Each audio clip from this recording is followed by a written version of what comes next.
ভাই বাংলাদেশি নাগরিক কেউ শূন্য লাইন ক্রস করবেন না,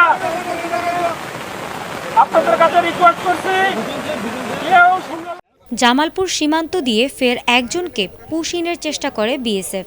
গত এক সপ্তাহে শতাধিক ভারতীয় নাগরিককে বাংলাদেশে পাঠানোর চেষ্টা করেছে ভারতীয় সীমান্ত রক্ষী বাহিনী বিএসএফ। তবে বিজিবি ও স্থানীয়দের বাধার মুখে সব চেষ্টা ব্যর্থ হয়েছে। বুধবার সকালেও রামরামপুর সীমান্ত দিয়ে কয়েকজনকে পুশ ইনের চেষ্টা করে। এরপর সীমান্ত এলাকায় নিরাপত্তা আরও জোরদার করেছে বিজিবি। গত এক সপ্তাহে জামালপুরের বিভিন্ন সীমান্ত দিয়ে শতাধিক ভারতীয় নাগরিককে বাংলাদেশে ঢুকিয়ে দেওয়ার চেষ্টা করে বিএসএফ।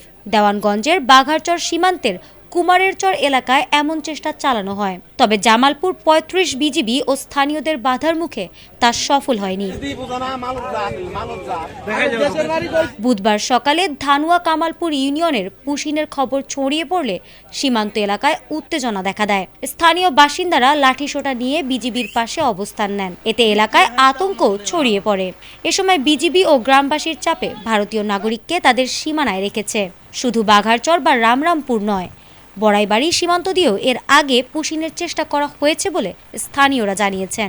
এদিকে সীমান্ত দিয়ে অবৈধ প্রবেশ ঠেকাতে কড়া নজরদারি শুরু করেছে জামালপুর ৩৫ বিজিবি। তাদের আওতাধীন ১৫টি বিওপির প্রায় ৭২ কিলোমিটার সীমান্তে নিরাপত্তা বাড়ানো হয়েছে।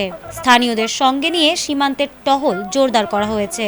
পাশাপাশি মাইকিং করে সবাইকে শূন্যরেখা থেকে দূরে থাকার আহ্বান জানানো হচ্ছে। বিজিবি বলছে, সীমান্তে যে কোনো ধরনের অবৈধ প্রবেশ ও পুশিন ঠেকাতে তারা সর্বোচ্চ সতর্ক অবস্থানে রয়েছে।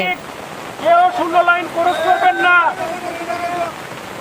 আপনাদের কাছে রিকোয়েস্ট করছি কেউ শূন্য লাইন ক্রস